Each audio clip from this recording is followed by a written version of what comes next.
La 32e session du CIP, le comité interparlementaire de l'UEMOA, vient de s'achever à Ouagadougou. Plus de 10 jours de travaux et les membres du comité ont adopté un budget pour 2014 et les rapports des dernières missions d'observation des élections dans la sous-région. Plus de détails avec Kwame Bama et Anna-Lucie Kéré. Réuni à Ouagadougou, depuis le 8 septembre, le comité interparlementaire de l'UEMOA, l'Union économique et monétaire ouest-africaine, a pu élaborer et adopter son budget de 2014. Il a également adopté le compte rendu des missions d'observation au Mali et au Togo notamment. À quelques heures de la clôture de ces travaux, il a eu des échanges avec le ministre burkinabé des Affaires étrangères à l'issue de sa communication sur les défis sécuritaires dans l'espace de l'UEMOA, avec comme exemple la crise malienne. Au nombre des mesures à prendre, je pense que l'équipement et la meilleure organisation de nos forces de défense et de sécurité s'imposent.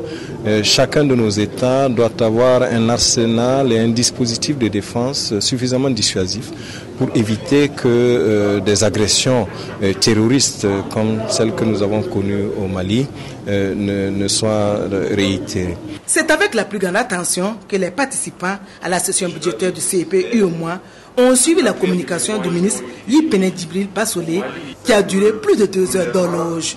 On a beaucoup appris sur l'origine des crises en Afrique de l'Ouest et comment est-ce qu'on arrive à la résolution de ces crises-là et quels sont les différents mécanismes à mettre en œuvre pour qu'à l'avenir on puisse prévenir un certain nombre de crises. Et j'ai eu froid dans le dos quand j'ai entendu vraiment certaines choses que, étant député, j'ignorais.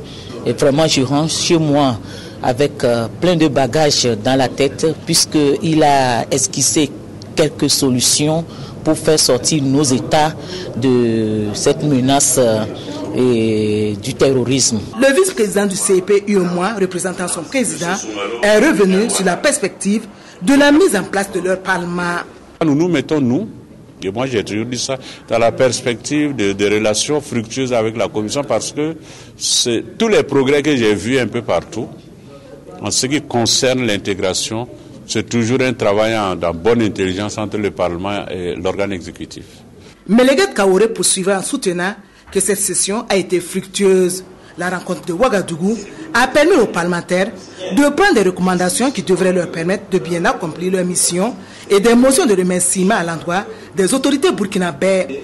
Une motion spéciale a été adressée au président du Faso pour son dévouement à la cause de l'intégration sous-régionale et pour le rôle central qu'il a joué dans le dénouement heureux de la crise complexe malienne en sa qualité de médiateur de la CEDEAO.